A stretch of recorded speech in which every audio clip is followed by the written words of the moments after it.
Aşığımı illi derya boyda ötküzgen baharını güzel Gulca bağda kettim ben aşçı güzel bağımdan arzu koğlap koşlaştım güzel ana yurtumdan hoş endi hayt yana gelgiçe ata ana hoş yurdum görüşermiz sen bilen hayt yana.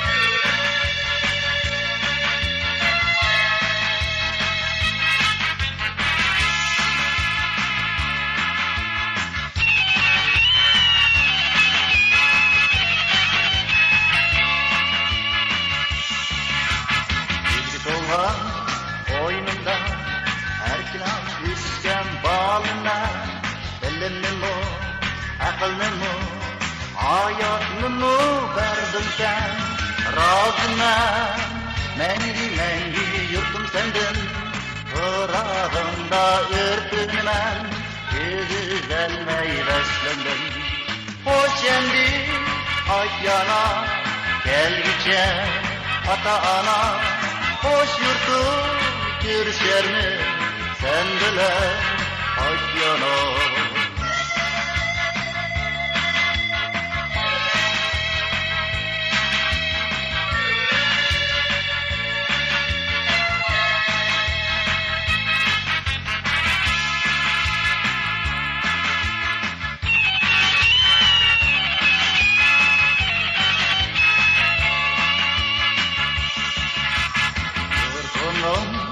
Atları almalarının dantıba Nakşıdır, salçıdır Kızları, oğlanları Yaşa illi oğul kızları Kızı güller içilsin Uçsun illi tulparı Hoş endi hayt yana Gelgiçe ata ana Hoş yurdum görüşermiz sen bilen hayt yana.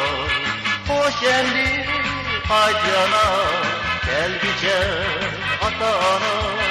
Hoş yurdum görüşermiz sen